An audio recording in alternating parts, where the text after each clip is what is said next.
پروردگار اپنے محبوب کریم صلی اللہ علیہ وآلہ وسلم کے توسل اور تصدق سے میری اور آپ سب کی حفاظت فرمائے۔ ہم سب کو اپنے حبیب پاک محمد مصطفیٰ صلی اللہ علیہ وآلہ وسلم کی غلامی، محبت، اطاعت اور اتباع میں زندہ رکھے، اسی پر موت نصیب کرے اور زندگی بھر بے ادبی اور گستاخی سے محفوظ رکھے۔ سورۃ الملک کا بیان گزشتہ چند جمعۃ المبارک سے جاری ہے اور ابھی ہم نے 2 آیات اس کی پڑھی ہیں، اس کا ہم اعادہ کرتے ہیں، پھر اگلی آیت مبارکہ کو آج کے جمعۃ المبارک میں پڑھتے ہیں۔ اعوذ باللہ من الشیطان الرجیم، بسم اللہ الرحمن الرحیم۔ تبارک الذی بیدہ الملک، بڑی برکت والا ہے وہ پروردگار جس کے قبضے میں ہر چیز کی بادشاہی ہے۔ وَهُوَ عَلَىٰ كُلِّ شَيْءٍ قدیر، اور وہ ہر چیز پر بڑی قدرت رکھنے والا ہے۔ الذی خلق الموت والحیات، جس نے موت اور حیات کو خلق کیا۔ لیبلوکم ایکم احسن عملا، تاکہ وہ تمہاری آزمائش کرے کہ تم میں سے سب سے اچھے عمل والا کون ہے۔ وَهُوَ الْعَزِيزُ الْغَفُورُ، اور وہ بڑی عزت والا، العزیز غالب، الغفور بہت معاف کرنے والا ہے، بخشنے والا ہے۔ پروردگار نے اس سورہ پاک کا آغاز اپنی بادشاہی سے فرمایا ہے، تو انسانوں کو سمجھانے کے لیے ظاہر ہے کہ ان کے ذہن کے قریب آ کر بادشاہی کا تصور جب تک نہ دیا جائے تو اس وقت تک انہیں کیا سمجھ آئے گی۔ بادشاہ کے لیے تخت ہوتا ہے، بادشاہ کے لیے دارالخلافہ ہوتا ہے، دارالسلطنت ہوتا ہے، پھر بادشاہ کی فوج ہوتی ہے جس سے وہ اپنی حکومت کا انتظام و انصرام چلاتا ہے۔ بادشاہ کی دشمنیاں بھی ہوتی ہیں، جو بادشاہ ہے اس کی دشمن مخالفت بھی ہوتی ہے، اور پھر جتنا بڑا بادشاہ ہے اتنی بڑی اس کی سلطنت، اتنی بڑی رعایا بھی ہوتی ہے۔ تو جہاں سے وہ اپنے امور سلطنت چلاتا ہے وہ سب سے اہم مقام ہوتا ہے۔ کہتے ہیں نا کہ کسی ملک کے دارالخلافہ پر قبضہ ہو جائے تو گویا پورا ملک جو ہے وہ مقبوضہ ہو جاتا ہے۔ یہ انسانوں کے قریب کر کے پروردگار نے بات کی ہے ان آیتوں میں جو میں آگے پڑھنے لگا ہوں، ورنہ اس کو اپنی حفاظت کے لیے کسی محافظ کی ضرورت نہیں۔ جب اس نے وَهُوَ عَلَىٰ كُلِّ شَيْءٍ قدیر کہہ دیا تو پھر آگے کیا بات رہ گئی، ہر چیز پر قدرت رکھتا ہے۔ موت اور زندگی کو خلق کرنے والا ہے تو جہاں چاہے موت پیدا کر دے، جہاں چاہے زندگی پیدا کر دے۔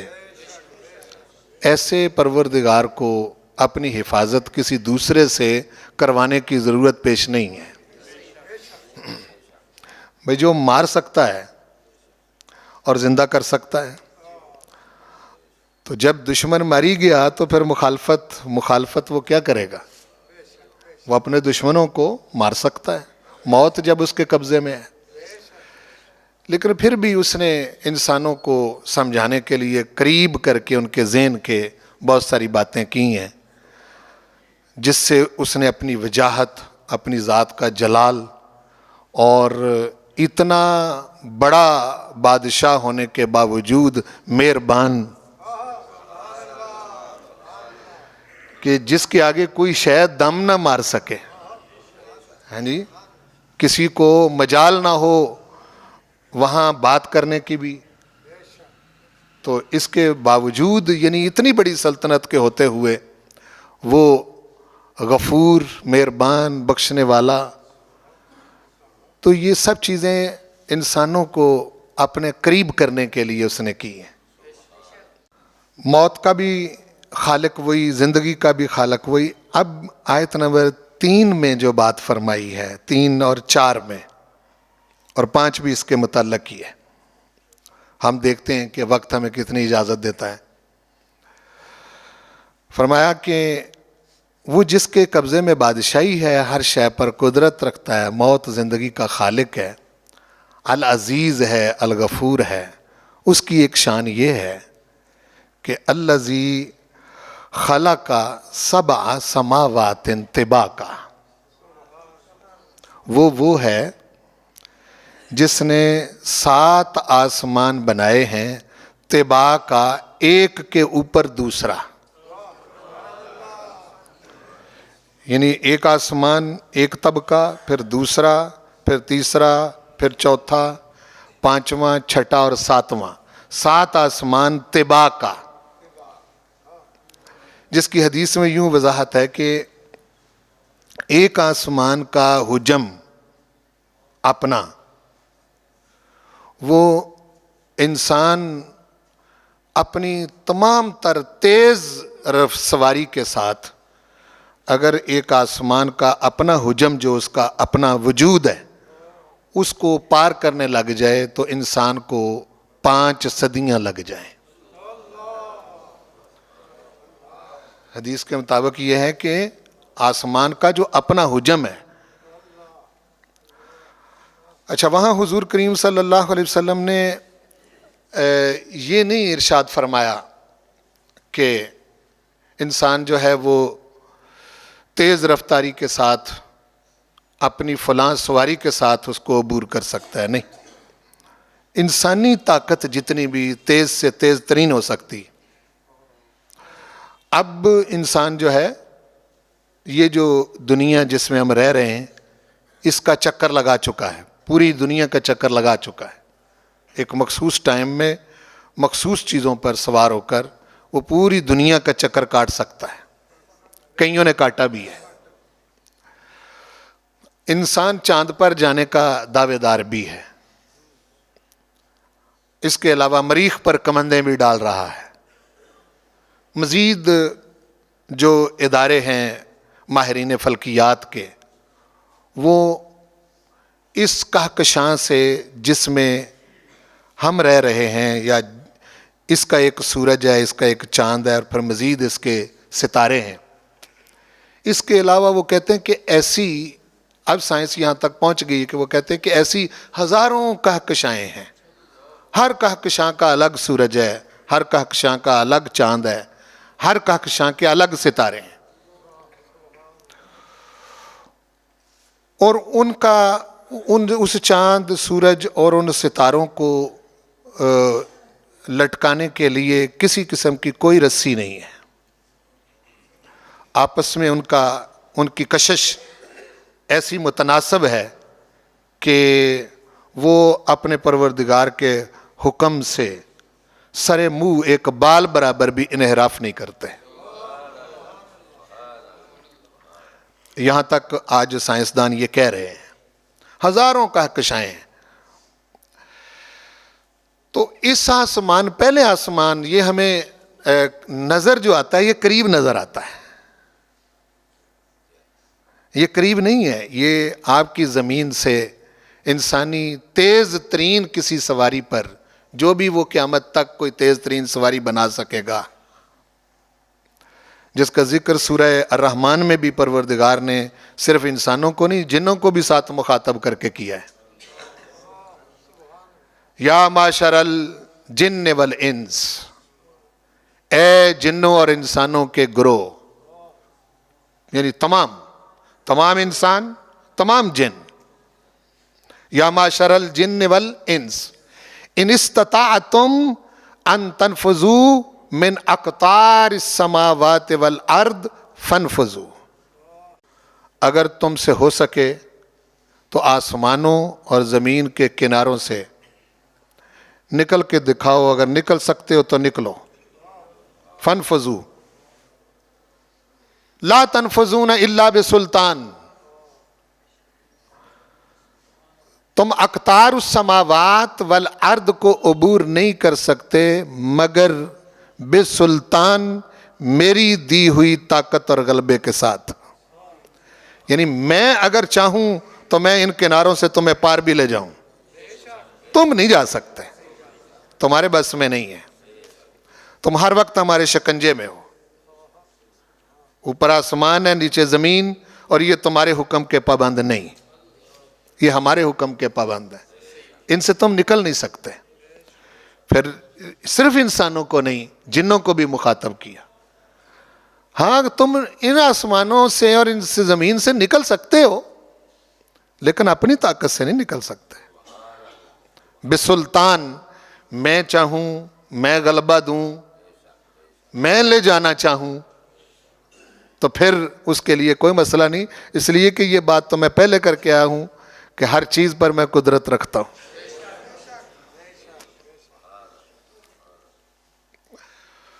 اور اس میں پلس پوائنٹ یہ ہے کہ اس نے ایک عظیم شخصیت کے ساتھ ایسا کر کے بھی دکھایا. اس آسمان سے نہیں بلکہ ساتوں آسمانوں سے پرے، سدرۃ المنتہا سے بھی پرے، جنت سے بھی اوپر، عرش اولا حریم ذات میں اپنے پاس بلا کے اپنا دیدار بھی کروایا، اپنے محبوب سے باتیں بھی کی. تو جہاں حضور کے وہاں جانے کی بات کی، وہاں بھی حضور کی بات نہیں کی کہ وہ گئے. وہاں بھی یہی فرمایا سبحان الذی اسریٰ بعبدہ، پاک ہے وہ ذات جو لے گیا.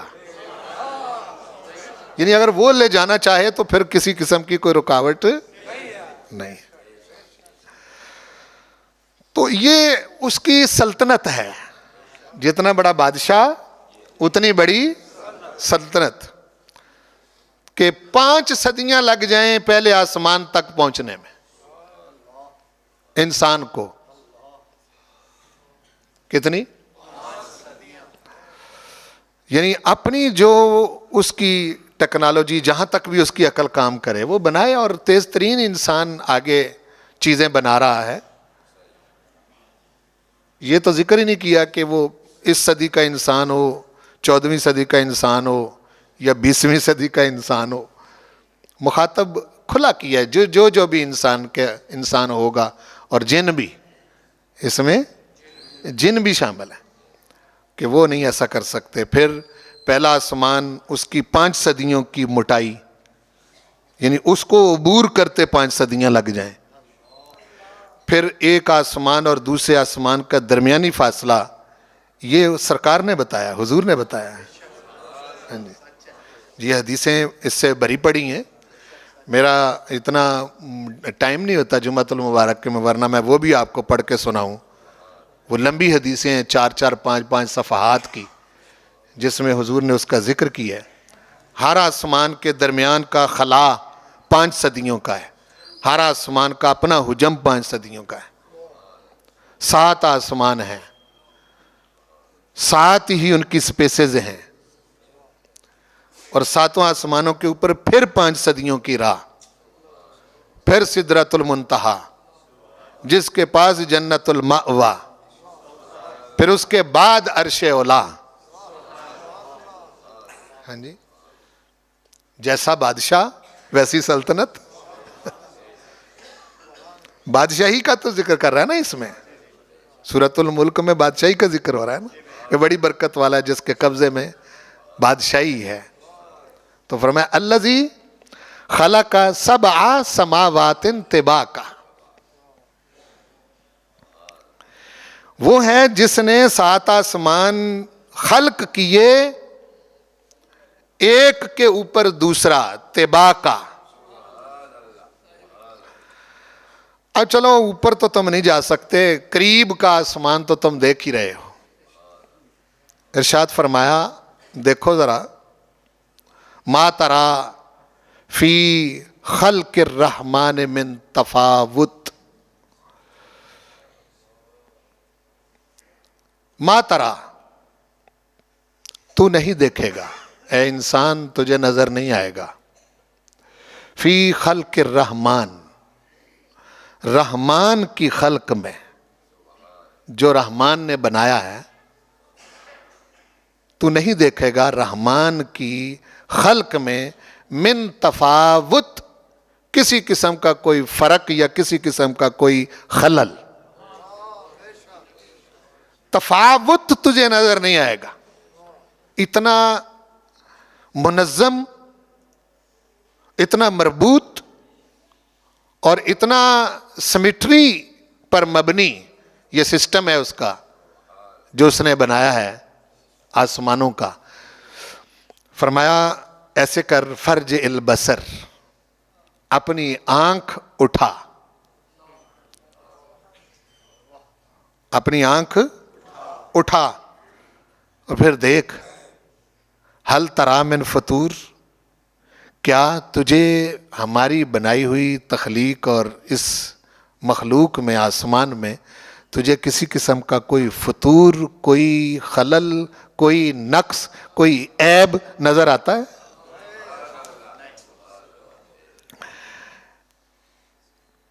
آپ نے اس خطاب کا مزہ محسوس نہیں کیا؟ یہ پروردگار حضور کے واسطے سے آپ سب کو کہہ رہا ہے کہ ذرا نظر اٹھاؤ نا آسمان کی طرف، تو پھر بتاؤ اس میں کوئی فطور ہے؟ حل تری من فطور، کیا کوئی فطور تجھے نظر آتا ہے؟ کوئی نقص نظر آتا ہے؟ کوئی کمی نظر آتی ہے؟ کہ صدیوں زمانوں سے یہی آسمان ہے، آدم علیہ السلام سے پہلے کا بنا ہوا ہے، آدم علیہ السلام کو بعد میں خلق کیا، پہلے کا بنا ہوا یہ آسمان. کبھی اس کی کوئی شے نیچے گر گئی ہو، پرانا ہو کہ کبھی بسیدہ ہو گیا ہو، جس طرح تم کوئی چھت بناتے ہو تو اس کی پر رنگ گرنے لگتا ہے، ہاں جی، اس کا زیادہ پرانا ہو جائے تو سیمنٹ گرنے لگتا ہے، اور زیادہ پرانا ہو جائے تو اندر لوہا بھی گل جاتا ہے، خراب ہو جاتا ہے. تو آدم علیہ السلام سے پہلے کا خلق کیا ہوا یہ آسمان اب تک تم دیکھ رہے ہو. اس بوڑھے آسمان نے بڑے زمانے دیکھے، بڑی قومیں اس کے منظر کے نیچے آئی ہیں، ہر کسی نے دیکھا ہے. کوئی کمی اس میں، کوئی نقص آج تک ہوا ہے کبھی؟ کسی کو کوئی فطور، کوئی نقص، کوئی نظر آتا ہے؟ نہیں. یہ مخاطب کیا فرج البصر، آنکھ اٹھا، کہہ رہے ہیں آنکھ اٹھا کے دیکھ، حل تری من فطور، کوئی کمی، کوئی نقص. پھر فرمایا ثم ارجع البصر، پھر آنکھ اٹھا.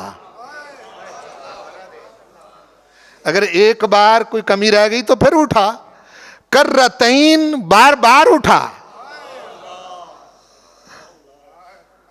کرتین، بار بار آنکھ اٹھا کے دیکھ ہمارے بنائے ہوئے آسمان کو. ینقلب الیک البصر خاسئا،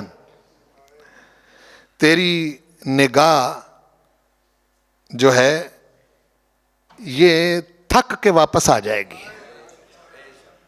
خاسئا، ینقلب، پلٹ آئے گی، الیک، تیری طرف، البصر، تیری نگاہ، تیری نگاہ پلٹ آئے گی، خاسئا، درماندہ ہو کر، اسے کچھ بھی نہیں خلل، کوئی کمی نظر نہیں آئے گی. وَهُوَ حسیر، اور یہ بالکل تھک چکی ہوگی، اور یہ کہے گی تجھے کہ اس کی بنائی ہوئی کسی شے میں خلل نہیں ہے. دیکھو کیا مشاہدہ ہے یہ، اور انسان کو مخاطب کر رہا ہے پروردگار کہ آسمان کی طرف دیکھ، فرج البصر، نگاہ اٹھا اور دیکھ، ثم ارجع البصر، پھر نگاہ اٹھا اور دیکھ، کرتین، بار بار دیکھ. ینقلب الیک البصر، تیری نگاہ پلٹ آئے گی، خاسئا، درماندہ ہو کر، وَهُوَ حسیر، اور وہ تھک چکی ہوگی اور اسے کسی قسم کی کوئی کمی نظر. میرے ذہن میں ایک بات آئی ہے ابھی وہ کیے بغیر گزروں تو یہ اس لیے مخاطب کیا کہ دیکھو میں تمہیں بار بار کہہ رہا ہوں، دیکھو نا، نگاہ اٹھاؤ، تمہیں کوئی کمی نظر آتی، کوئی نقص نظر آتا ہے، کوئی عیب نظر آتا ہے؟ ہاں جی، اگر تجھے آسمانوں میں نگاہ اٹھانے سے اور بار بار اٹھانے سے کوئی نقص نظر نہیں آتا تو جس محبوب کی خاطر یہ آسمان بنائے ہیں اس میں نقص کیسے نظر آتا ہے؟ تو دیکھو کیسے پروردگار تجربہ کروا رہا ہے، نگاہ اٹھاؤ، دیکھو کوئی کمی کوئی نقص تمہیں نظر نہیں آتا. تو اتنی وسیع سلطنت اور بادشاہی ہے اس کی. ہاں جی، صرف اتنا ہی نہیں ہے، اس کے اوپر بہت وسیع سلطنت ہے، کرسی بھی ہے اس کی. بادشاہ ہو تو اس کی کرسی، اب اس کا ہم جسم نہیں تصور کر سکتے، اس کرسی کا بھی کوئی ہم اپنا ذہن کے اندر کو خیال نہیں لا سکتے. یعنی انسان پہلے آسمان سے اس کی نگاہ تھک جاتی ہے. اس نے دوسرے کو کہاں دیکھنا ہے، تیسرے کو کہاں دیکھنا ہے، ساتوں آسمانوں کو کہاں دیکھنا ہے؟ پروردگار فرما رہا تیری نگاہ پہلے آسمان کو ہی دیکھ کے بار بار تھک کے واپس آ جائے گی، کوئی کمی نظر نہیں آئے گی تجھے. اوپر تو نظام ہی بہت بڑا ہے، اس کے اوپر تو سلطنت ہی بڑی وسیع ہے. تو یہی اس نے فرمایا نا، جب قیامت آئے گی تو یہ میں سارے آسمان سارے درمیان سے ختم کر دوں گا. وہ صرف سرکاری جو دارالسلطنت ہے، اس کا عرش اور اس کی کرسی جس شان کی بھی ہے ہمیں نہیں پتا، وہ رہے گی. اور اس کے ساتھ ہی پھر مہمان خانہ ہے جس کو جنت کہتے ہیں. ہاں جی، اور جنت میں پہلی خوراک انسان کو روٹی اور مچھلی کا جگر دیا جائے گا. 3 دن تک مہمان بنا کے رکھے گا. روٹی بھی کون سی؟ فرمایا یہ جو زمین ہے، یہ زمین جس میں تم رہ رہے ہو، اس کو ہم روٹی بنا دیں گے. یہ حدیث میں آتا ہے کہ یہ زمین ساری روٹی بن جائے گی. اور مچھلی جو ہے اس کا جگر، یہ 3 دن تک ہر جنتی کو دیا جائے گا، روٹی اور جگر. زمین کیسے روٹی بن جائے گی؟ وَهُوَ عَلَىٰ كُلِّ شَيْءٍ قدیر. بظاہر تو سمجھ آپ گئے مٹی کی روٹی. بھائی مٹی کی روٹی کہاں سے بن جائے گی؟ آپ جو روٹی کھا رہے ہو یہ بھی تو مٹی کی ہے.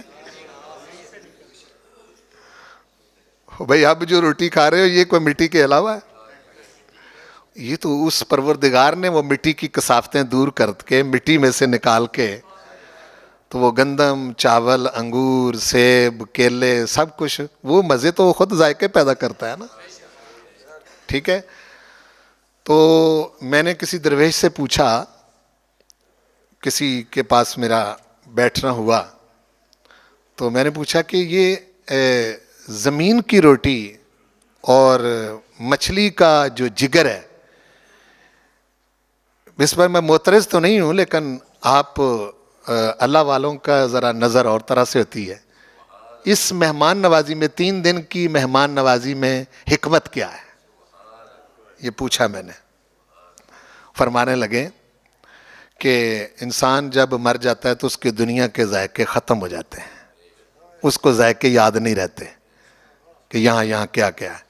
تو جب یہ دوبارہ اس کو جنت میں اہل جنت کو داخل فرمانے لگے گا تو اس وقت زمین کی روٹی اور زمین کے اندر جو مچھلی کا جگر ہے، وہ ساری مخلوق جو جنت میں ہوں گے سب کو 3 دن تک یہی دیا جائے گا.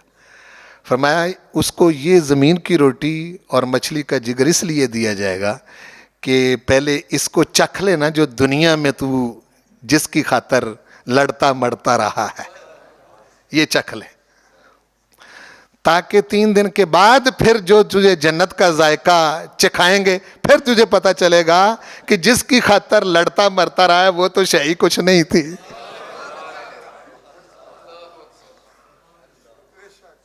وہ تو شے ہی کچھ نہیں تھی، وہ تو چیز ہی کچھ نہیں تھی جس کی خاطر تو دنیا کے اندر لڑتا مرتا رہا ہے۔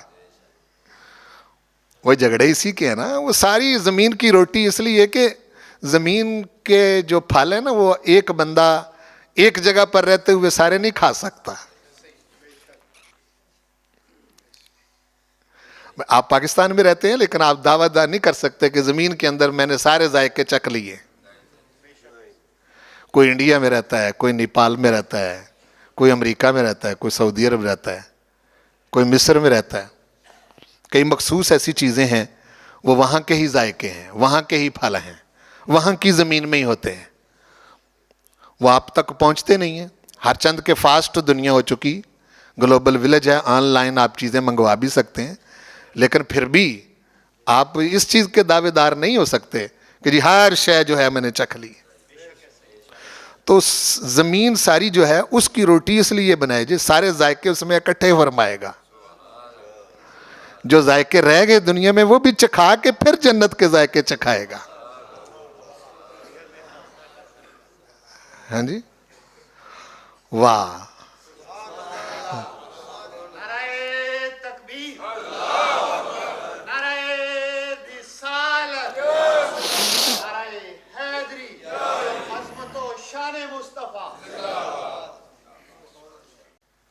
میری اتنی وسیع سلطنت، اتنی وسیع سلطنت، پھر اس سلطنت کا انتظام و انصرام سب اتنا وسیع ہے کہ وہ تم لوگوں کی سمجھ میں نہیں آ سکتا۔ ہم تو تمہیں دعوت دے رہے ہیں کہ اس آسمان کی طرف دیکھو، یہ جو زمین والا ہے، بار بار دیکھو، کوئی کمی، کوئی خلل، کوئی نقص تمہیں نظر نہیں آئے گا۔ پھر فرمایا دیکھو وَلَقَدْ زَيَّنَّا السَّمَاءَ الدُّنْيَا بِمَصَابِيحَ، لام بھی تاکید کا، قد برائے تحقیق، جس کا معنی ہے بلا شک و شبہ، بلا شک و شبہ۔ زینا، زینا، ہم نے مزین کیا، ہم نے ڈیکوریٹ کیا، السماء الدنیا، آسمان دنیا کو، آسمان تو سات ہے نا جن کا ذکر ہوا، السماء الدنیا، آسمان دنیا کو ہم نے مزین کیا، ڈیکوریٹ کیا، بے مصابیح، چراغوں کے ساتھ۔ مصباح کی جمع ہے مصابیح، چراغوں کے ساتھ مزین کیا۔ کوئی بڑا چراغ جلایا، کوئی چھوٹا چراغ جلایا، کوئی اس سے چھوٹا جو ہے، وہ ان گنت چراغوں سے مزین کیا، اور اپنی قدرت کاملہ سے حدیث شریف میں آتا ہے کہ ہر چراغ کے ساتھ ایک فرشتہ ہے، ہر چراغ کے ساتھ ایک فرشتہ متعین ہے جو اس چراغ پر اس کی ڈیوٹی ہے۔ اللہ تعالیٰ کی فوج بہت بڑی ہے، سلطنت وسیع ہے، فوج بھی اس حساب سے ہے، ٹھیک ہے نا جی، چونکہ جتنا بڑا بادشاہ فوج بھی پھر اتنی بڑی، اور وہ فوج بڑی زبردست قسم کی ہے۔ اس فوج کی پروردگار نے تعریف بھی کی ہے قرآن پاک میں۔ قرآن مجید میں ارشاد فرمایا کہ یہ جو ہماری فوج، ہمارے فوجی ہیں، ہماری مملکت کے ملائکہ، لا یعصون اللہ ما امرہم، یہ ہمارے ایک حکم کی بھی نافرمانی نہیں کرتے۔ وَيَفْعَلُونَ مَا يُؤْمَرُونَ، جو انہیں کہا جاتا ہے وہی کرتے ہیں۔ اور فوج کی کثرت کا حساب آپ اس سے لگا لیں کہ جتنے انسان دنیا کے اندر رہ رہے ہیں، جتنے انسان، ہر انسان کے اوپر دو دو فوجی متعین ہیں، تو انسانوں سے ڈبل تو یہی ہو گئے بھائی، انسانوں سے ڈبل تو یہی ہو گئے، دو فوجی متعین ہیں، کرامن کاتبین، ٹھیک ہے۔ اس کے علاوہ پھر اس کی حفاظت پر، اس کے آگے پیچھے معاملات پر، اس کے رزق کا انتظام کرنے کے لیے، اور جہاں یہ پھنس پھوس جائے اس کو نکالنے کے لیے. ٹھیک ہے، وسیع مملکت ہے نا جی بھائی. یہ جو بندہ اپنے آپ کو سمجھے بیٹھا ہے نا کہ جی میں بس میرا یہ کچھ بھی نہیں ہے، اس کے ارد گرد بڑا پیرا ہے، بڑا پیرا ہے. یہ کبھی کبھار اپنی عقل استعمال کرتا ہے تو کسی مصیبت سے بچ جاتا ہے تو یہ خود کو چیمپئن سمجھنے لگتا ہے. بات کچھ اور ہے، بات کچھ اور ہے. اس کی مملکت ہے نا، اس کی وسعت ہے، اس کی بادشاہی کا جو ذکر فرما رہا ہے. تو فرمایا آسمان دنیا کو ہم نے مصابیح کے ساتھ مزین کیا. اچھا، ایک ہی چیز کام دو، یہ ستارے، یہ چاند، یہ سورج مصابیح ہیں، کام دو ہیں. ایک تو یہ کہ ڈیکوریشن دی، وہ خود کہہ رہا ہے زینا السماء الدنیا، ہم نے آسمان دنیا کو مزین کیا، ڈیکوریشن دی ان کے ساتھ. دوسرا کام کیا؟ وَجَعَلْنَاهَا رُجُومًا لِلشَّيَاطِينِ. سبحان اللہ. فرمایا کہ ایک تو ہم ان سے آسمان دنیا کو ڈیکوریٹ کرتے ہیں، سجاتے ہیں. دوسرا، اگر ہماری مملکت میں، ہماری بادشاہی میں، اور ہم جو اوپر فیصلے کرتے ہیں، اوپر جو سنو بھائی، اوپر جو ہم فیصلے کرتے ہیں، ان فیصلوں کے اندر کوئی خلل ڈالنے کے لیے اگر کوئی شیطان اوپر آئے کہ میں اس کی سلطنت میں کسی قسم کی گڑبڑ کرنے کی کوشش کروں، تو یہ جو ہم نے جن سے ڈیکوریشن دی ہے آسمان کو، انہی کو ہم میزائل بنا کے اس شیطان کے اوپر پھینکتے ہیں. اور اب میزائل، آپ کو پتہ ہے کہ اس وقت میزائل کی ٹیکنالوجی یہاں تک پہنچ گئی ہے کہ آپ کے پاکستان سے اسرائیل پر میزائل داغا جا سکتا ہے. ٹھیک ہے، ایک ملک کی سلطنت میں لوگ یہاں تک آ گئے ہیں، ذرا سنیں، لوگ یہاں تک آ گئے ہیں کہ ہمارے ایک سابقہ ماہر سائنسدان نے یہ کہا تھا کہ انڈیا کا ہر شہر ہماری ہٹ لسٹ پر ہے. انہیں اگر ہم چاہیں تو ایک سیکنڈ کے اندر ہم وہاں وار کر سکتے ہیں. ہر بڑا شہر ہماری ہٹ لسٹ پر ہے، ہمارے ٹارگٹ میں ہے. انسان ہو کے، ہاں جی بولو بھائی، انسان ہو کے اس کے ٹارگٹ پر ہے دشمن کا ہر شہر. تو جس کی اتنی بڑی وسیع سلطنت ہے، اس میں کون خلل ڈال سکتا ہے؟ اس لیے فرمایا جعلناہا رجوماً، ہم نے ان مصابیح کو میزائل بنایا ہے، مارنے کے لیے ہم نے آگ کا شعلہ بنایا ہے. جو شیطان بھی ہماری سلطنت میں خلل اندازی کرنے کی کوشش کرتا ہے، ہم وہیں اس کو جلا کے بسم کر دیتے ہیں.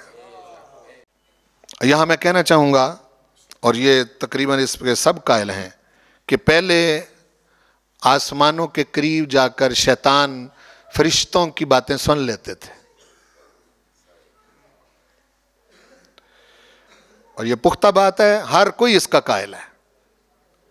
ہاں جی، وہ سنتے اور آ کے نجومیوں، جوتشیوں، یہ ساحروں کو، جادوگروں کو بتاتے، وہ اس کے ساتھ کوئی مکس اپ کر کے لوگوں کو بتا دیتے. جس وقت رسول پاک کی ولادت ہوئی، حضور کی ولادت کے وقت آسمانوں کے قریب شیطانوں کا جانا منع کر دیا گیا. اب نہیں تم اوپر قریب، اب حکومت اور طرح کی ہے. بولو، اب حکومت اور طرح کی ہے. اب سب پیغمبروں کے پیغمبر آ گئے ہیں، سب نبیوں کے بڑے نبی آ گئے ہیں. اب ان کی حکومت ہے. اب شیطانوں تم اوپر آ کے ہماری باتیں نہیں سن سکتے. فرشتے کیا باتیں کرتے ہیں، کیا فیصلہ کرتے ہیں، نیچے ہی مار کے تمہیں بسم کر دیں گے. پیچھے جاؤ، کوئی شیطان اب قریب نہیں جا سکتا. تو یہ جو اوپر والے فیصلے محفوظ کر دیے گئے یہ بھی وجہ حضور ہی ہیں، اس کی وجہ بھی حضور ہی ہیں۔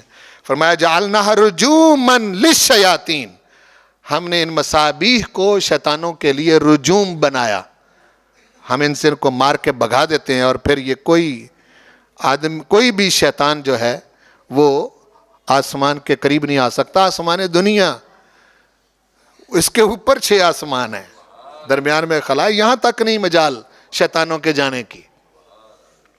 اب ارد گرد کیسی دنیا دن دنا رہی ہے، اور پروردگار کے فیصلے اپنے ہیں۔ اس نے دیکھو فرما دیا، فرمایا وَآتَدْنَا لَهُمْ عَذَابَ السَّعِيرِ، یہاں تک یہ شتونگڑے شیطانوں کے ساتھ شرارتیں کر لیں، بالآخر اگر ہم نے مہمانوں کے لیے جنت بنا رکھی ہے تو ان شیطانوں کے لیے اور شتونگڑوں کے لیے بھڑکنے والا عذاب تیار کر رکھا ہے۔ اعتدنا لہم عذاب السعیر وما علی الا البلاغ۔